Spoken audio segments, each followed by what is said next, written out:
وہ خزائن جو ہزاروں سال سے مدفون تھے، اب میں دیتا ہوں اگر کوئی ملے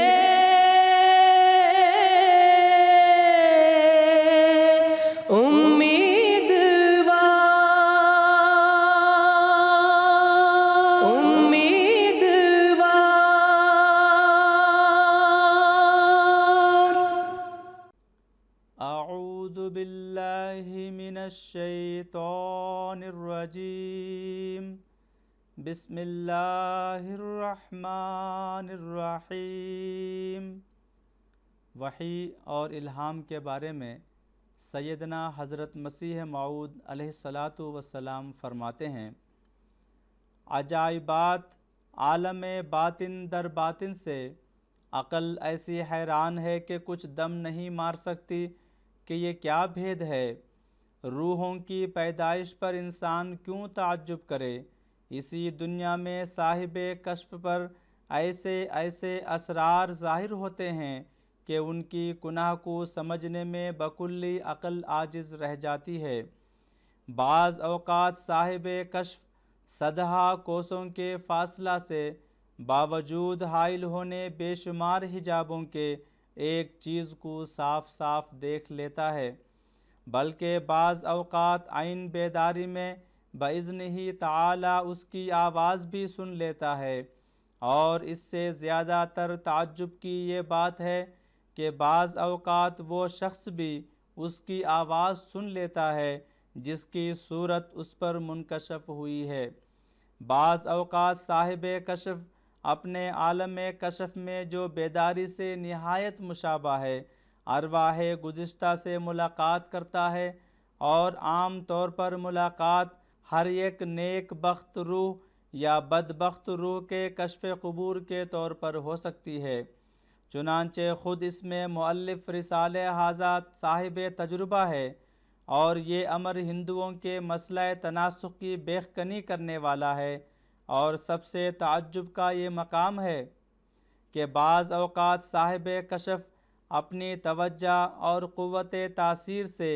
ایک دوسرے شخص پر باوجود صدہا کوسوں کے فاصلہ کے بإذنہ تعالی عالم بیداری میں ظاہر ہو جاتا ہے، حالانکہ اس کا وجود عنصری اپنے مقام سے جنبش نہیں کرتا، اور عقل کے زور سے ایک چیز کا دو جگہ ہونا محال ہے، سو وہ محال اس عالم ثالث میں ممکن الوقوع ہو جاتا ہے۔ اسی طرح صدہا عجائبات کو عارف بچشم خود دیکھتا ہے، اور ان کور باطنوں کے انکار سے تعجب پر تعجب کرتا ہے جو اس عالم ثالث کے عجائبات سے قطعاً منکر ہیں۔ راقم رسالہ ھذا نے اس عالم ثالث کے عجائبات اور نادر مکاشفات کو قریب 5000 کے بچشم خود دیکھا، اور اپنے ذاتی تجربہ سے مشاہدہ کیا، اور اپنے نفس پر انہیں وارد ہوتے پایا ہے۔ اگر ان سب کی تفصیل لکھی جائے تو ایک بڑی بھاری کتاب تالیف ہو سکتی ہے۔ ان سب عجائبات میں سے ایک بڑی عجیب بات یہ ثابت ہوئی ہے کہ بعض کشفی امور جن کا خارج میں نام و نشان نہیں، محض قدرت غیبی سے وجود خارجی پکڑ لیتے ہیں۔ اگرچہ صاحب فتوحات و فصوص و دیگر اکثر اکابر متصوفین نے اس بارے میں بہت سے اپنے خود گزشت قصے اپنی تالیفات میں لکھے ہیں، لیکن چونکہ دید و شنید میں فرق ہے، اس لیے مجرد ان قصوں کی سماعت سے ہم کو وہ کیفیت یقینی حاصل نہیں ہو سکتی تھی جو اپنے ذاتی مشاہدہ سے حاصل ہوئی۔ ایک مرتبہ مجھے یاد ہے کہ میں نے عالم کشف میں دیکھا کہ بعض احکام قضا و قدر میں نے اپنے ہاتھ سے لکھے ہیں کہ آئندہ زمانہ میں ایسا ہوگا، اور پھر اس کو دستخط کرانے کے لیے خداوند قادر مطلق جل شانہ کے سامنے پیش کیا ہے۔ اور یاد رکھنا چاہیے کہ مکاشفات اور رویا صالحہ میں اکثر ایسا ہوتا ہے کہ بعض صفات جمالیہ یا جلالیہ الہیہ انسان کی شکل پر متمثل ہو کر صاحب کشف کو نظر آ جاتے ہیں، اور مجازی طور پر وہ یہی خیال کرتا ہے کہ وہی خداوند قادر مطلق ہے، اور یہ امر ارباب کشوف میں شائع و متعارف و معلوم الحقیقت ہے، جس سے کوئی صاحب کشف انکار نہیں کر سکتا۔ غرض وہی صفت جمالی جو بعالم کشف قوت متخیلہ کے آگے ایسی دکھلائی دی تھی، جو خداوند قادر مطلق ہے،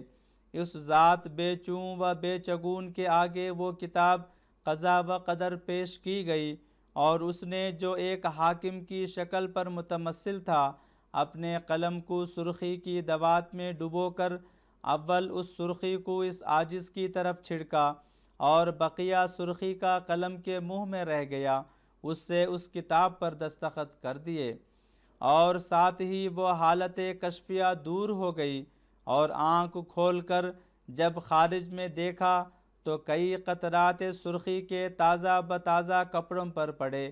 چنانچہ ایک صاحب عبداللہ نام، جو سنور ریاست پٹیالہ کے رہنے والے تھے، اور اس وقت اس عاجز کے پاس نزدیک ہو کر بیٹھے ہوئے تھے، 2 یا 3 قطرہ سرخی کے ان کی ٹوپی پر پڑے۔ پس وہ سرخی جو ایک امر کشفی تھا، وجود خارجی پکڑ کر نظر آ گئی۔ اسی طرح اور کئی مکاشفات میں جن کا لکھنا موجب تطویل ہے مشاہدہ کیا گیا ہے، اور اپنے ذاتی تجارب سے ثابت ہو گیا، جو بلا شبہ امور کشفیہ کبھی کبھی باذنہ تعالی وجود خارجی پکڑتے ہیں۔ یہ امور عقل کے ذریعہ سے ہرگز ذہن نشین نہیں ہو سکتے، بلکہ جو شخص عقل کے گھمنڈ اور غرور میں پھنسا ہوا ہے، وہ ایسی باتوں کو سنتا ہے تو نہایت تکبر سے کہے گا کہ یہ سراسر امر محال اور خیال باطل ہے، اور ایسا کہنے والا یا تو دروغ گو ہے یا دیوانہ، یا اس کو سادہ لوحی کی وجہ سے دھوکہ لگا ہے، اور بباعث نقصان تحقیق بات کی تہ تک پہنچنے سے محروم رہ گیا ہے۔